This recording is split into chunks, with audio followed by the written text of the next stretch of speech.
He's a selectman in Willimantic running for re-election. And Ed, you've done a number of things for your constituents. You've really helped out the kids. You've helped out in an awful lot of ways. Could you give us one example of something you think is really important that you've done here in the community for your constituents? Thing is to cap on the seniors, to put a cap on the tax burden that's on the seniors. Seniors have to pay from $900 to $1,800 extra a year. If we could put a cap on the seniors from the age of 60, maybe 65, that would lessen the burden on them to having them to go without food or just without oil for the winter.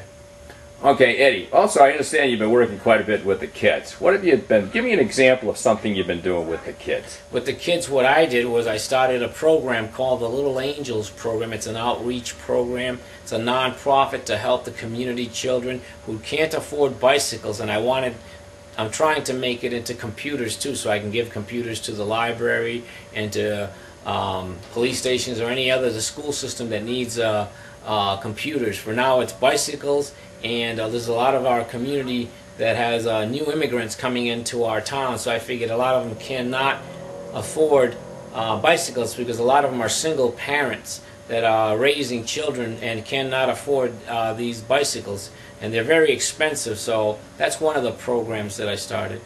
Another thing that I pushed for, that I videotaped, was I pushed for a splash park, and I didn't get any credit for it, but I videotaped it on one of my TV shows because of Lauder Park being polluted.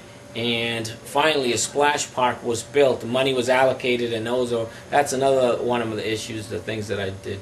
How about the pollution? Have they done anything about the pollution down there? No, the pollution still remains the same, but we're trying to see if we can push, if re-elected, I'm going to push to fix the system so that the drainage goes beyond where the kids swim. Are there any other programs that you're involved with? I heard you were involved with the hospital to some extent. Yes, I'm on the corporate board of the hospital, so that would enable people who cannot afford to go to the hospital, that they could go out into other programs that would enable them to not be burdened by the high cost of going to our hospital. Are there any other items here in terms of civic services that you're providing for the community and for your constituents? Yes, we had been pushing also for blight. There was no blight officers in our community, and we went out and videotaped the homeless who are living underneath the bridges, and we discovered more blight where a lot of these homeless were living, and we tried to show that the living conditions and the blight that's really deteriorating our town. Okay, now, what committees are you on as a selectman at this moment? I'm on the Recreation Department and Public Safety Committee. Okay, what are you doing in terms of public safety? In terms of public safety, I've been trying to push for another dog for the police officers. We're trying to get the tasers that were allowed to the police officers, trying to get them a shooting range for the police officers, trying to get the police officers their safety equipment that is needed for them in their vehicles. We got them 3 new vehicles, and we got them 9 new police officers. In many of them, the percentile of police officers now has risen to 28% Hispanic or minorities. We're trying to get more women into the police department. Now you got a couple of kids. You and Nancy have been married for a period now, and she's got children, you've got children, and I understand some of those children have just gotten out of the military, and they're actually on the police department. Can you tell us a little bit about your family and the background of your family?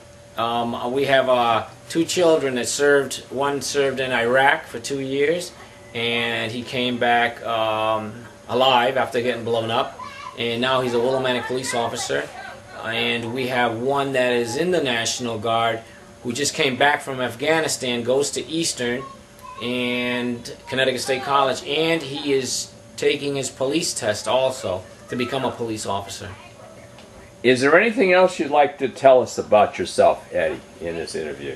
I fight a tough battle. I've gone through a lot of hurdles and hoops, and I've had my ups and downs with this political system. I've been patted on the back a lot, and I've been told that I've been doing a good job by many of the people from the church, from the Christian, mostly from a lot of the Christians in our community and a lot of people who know me as I am, and I fight the battle for everybody. I get people jobs, those who are looking in jobs for our community. I push for a lot of people who are, like I said, a lot of the homeless who live under the bridge. I've gotten them jobs, I've gotten them apartments, I've helped a lot of the people through the bicycle program who didn't have any transportation to get to work. I gave out a lot of bicycles, over 1,500 bicycles for transportation to get people to work. Now, I understand you're also a karate teacher. Is that what it is? Yes, at one time. Now I'm a lot older, so my pace has slowed down a lot, but I taught karate. I taught the United States Olympic team, the 1990 and 94 Olympic team for the United States to represent this great country in karate and boxing. You're still an athletic instructor of sorts, are you not? Not at this time. This time, like I said, my time is, I'm slowing down. I'm too involved with this political machinery in order to allow jobs to come into our town, such as Lowell's. I pushed very hard for Lowell's to come in, 175 jobs into our community. I pushed very hard for Walmart when Walmart came in. I love the Mama and Papa stores, but I like the different opportunities that are given to our poor community.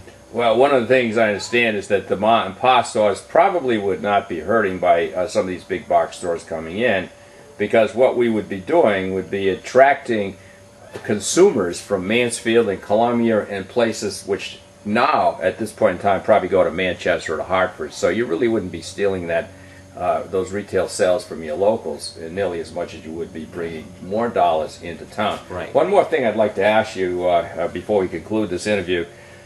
You also are a man who attends church very regularly. Could you tell us a little bit about your religious preferences? Or right. I listen to everybody and their religion. I was a Jehovah's Witness. I was a Seventh-day Evangelist. I was a Pentecostal. I was a Baptist, and I went back to being a Christian. I listened to all faiths. Oh, wait. Baptists are Christians. Well, I'm a Baptist by birth. I listen to everybody and their faith.